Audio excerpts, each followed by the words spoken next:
If you're parents of the teenage child who's struggling with functional neurological disorder, short for FND, summer can be both a blessing and a curse at the same time. Would you agree? Because here's the deal. You have no pressure of school, so yay, and things are a little bit more calm, less activities and things like that. However, at the same time, there's no structure. So as a parent, you might be wondering what to do, right? And then this is where the trouble starts. But guess what? You don't need to have a military schedule with tight control that everything has to be so rigid. You just need the right mindset and the flexible plan. So in today's video, I'm going to talk about what that plan can be, starting with you as a parent, and you can implement that plan, which I'm going to talk about. So let's dive in. Hi, my name is Dr. Lee. I'm a pediatric health psychologist and the founder of Teen FND Academy, which is an online coaching program for teens like your child and parents like you to basically get their life back because they get better from FND. So I talk about this a lot when families go through this end of school sort of summer or long break. Their question is, what do we do now? We can probably schedule a trip or vacation and things like that. But other than that, what do we do? Now, I do have a couple of videos talking about what to do and prepare for the travel and then holiday season. So I'm going to probably link somewhere down here. Otherwise, you can definitely search on my YouTube channel. So today's video is about, you're not necessarily planning a vacation or traveling, but generally speaking, when there is no school, what do we do? Okay. So I'm going to start with maybe unpopular opinion. However, it's really, really important, which is your own mindset as a parent. Looks kind of like this. If you are feeling panicky already, my teen is going to lose progress, or my teen is going to be all over, and maybe it's good thing that I don't really do anything, but I don't know what to do. So all of these things, right? But here's the truth. The FND does not need a military tight control schedule. However, it needs consistent intention. So mindset, starting with you, is number one, you have to be okay with letting go of perfection, not having this tight schedule, minute by minute kind of thing, like a celebrity. And then your mindset is really focusing on connecting rather than correcting your child. Like what is not working, what your child should be doing differently, that kind of thing. Connecting is really about emotional connection, validating, just hearing them out, just understanding, even though you don't really understand what it's like to be the teen who is going through FND. And then be flexible. But it's not the same thing as being passive. They're two completely different things. All right. So think of a summer as more like a practice field, to build these lifelong skills, not only for you, but for your teen. And in my program, I talk about this thing called daily menu item plan. And it is essentially, in a fancy way of saying, the 3 R's. There are 3 categories of things that your child is supposed to be doing on a regular basis daily. Therefore, it's called a daily menu plan. And it's like a menu, like appetizer, main course, and dessert, kind of thing. Your child gets to pick at least one item from each category. So I'm going to walk you over, which, by the way, if you're enjoying this video, please hit like and subscribe and share this video with everyone, including your teen, because it really helps to spread the word and awareness about FND. So the more people are going to have a better understanding of what you and your child are going through, which means there are more help available beyond what you have right now. Okay, so back to the video. So this 3 R. The first R is called responsibility. And I always like to start with that. It's not just about just relaxing, all of that, right? So the responsibility goes like this. In that responsibility category, it can be just about anything that your child kind of has to do. So on a school day, it could be going to school, schoolwork, doing homework. On weekends, it could be something like that, summer school, whatever. But under the responsibility category, it's like volunteer work, chores, any work that your child needs to be doing, extracurricular, whatever activities that your child is kind of sort of like belonging or needs to be doing. So that is all going into this responsibility category. Teen FND recovery is all about having that sense of control and empowerment for your child. Therefore, having this responsibility and ownership of that responsibility is absolutely important. That's why it's the first thing that your child is going to be doing. The second R is called regulation. So this is a lot of autonomic nervous system regulation strategies, whether it's soothing strategies or uplifting strategies. I have tons and tons of videos about what they are. and some examples. But here it could be practicing slow breathing, practicing grounding technique, practicing the chocolate biofeedback, which is one of my favorites, or practicing meditation, practicing listening to music, whatever it is that helps your child regulate the autonomic nervous system, because that needs to happen consistently with intention. The third category in my mind is the best part, is the recreation. So your child needs to have fun. Your child's life does not have to stop because of FND or wait until FND is better to get back to the life. It's actually the other way around. Your child is learning to get back to life while learning to deal with or get rid of FND, pretty much. At least that's how I teach in my online program, Teen FND Academy. So what is it? What goes under the recreation? Technically speaking, it is some sort of physical activities because your child kind of needs to get going, right? Physically speaking. However, it could be just about any fun activity. It could be cooking, family night, a board game, having fun with friends, going for a walk, whatever the recreation fun thing. So those are the 3 R's: responsibility, regulation, and recreation. So here's how it works out. Your job is to basically present these 3 categories. However, you and your child are going to fill out what goes into these 3R categories, because everyone's different. And I don't want you to think you have to do this for your child and then tell your child this is what you're going to be doing. Then it becomes your problem to solve, right? You're not giving any responsibility to your child.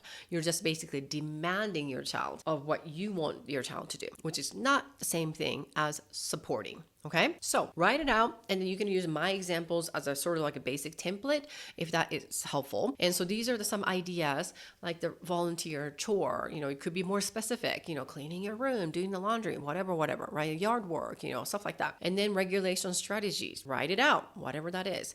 And that does not necessarily include being on the phone all day, every day, kind of thing, just so you know, because it's not about regulation or regulation of nervous system if your child is on the phone all day, every day, or playing video games, right?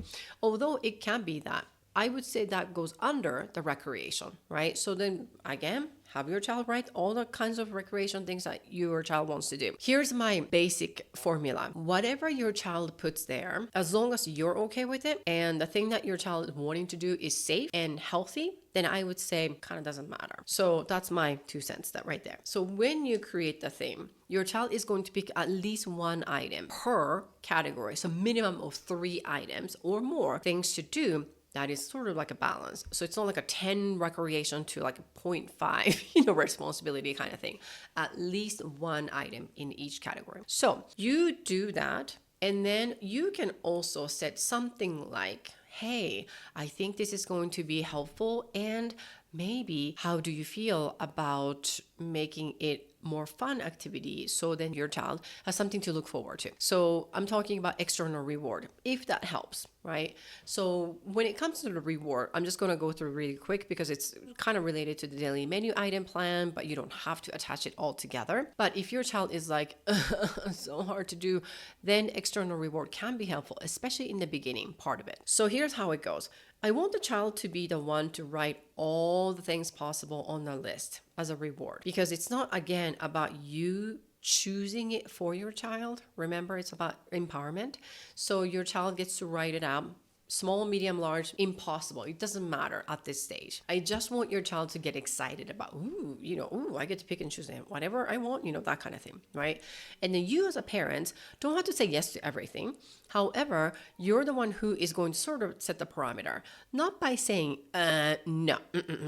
But it's like you're basically saying, wow, I had no idea you wanted all of these things. Let's see how we can make this work. So some things might be so trivial, super small that your child can get at the end of the day, each and every day, right? And some things might be a little bit medium that your child kind of needs to do the thing for like 5 days or a week to get it. Or some things might be so giant thing that I don't know if I can afford to do this every single day, but maybe this can be a big reward at the end of summer or however the long term is. So you just get to pick and choose what is reasonable, appropriate, and balanced. So you can have your child pick and choose, write it out, and then you guys kind of come up with, plan like how your child can earn the thing. And then at the end, your child is the one who gets to pick the prize. So again, it's more about the empowerment and then the responsibility on your child. Now, related to that reward system, here's the deal. In order for your child to get that reward,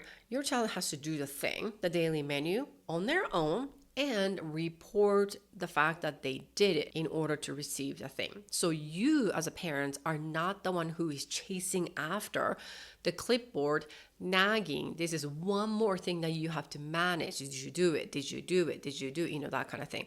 Then it's just defeat the whole purpose of it. So it is really about your child taking the lead and do it. Okay? So pick at least 3 minimum things that your child can do consistently, and then check in, not from you to the child reporting to the parents.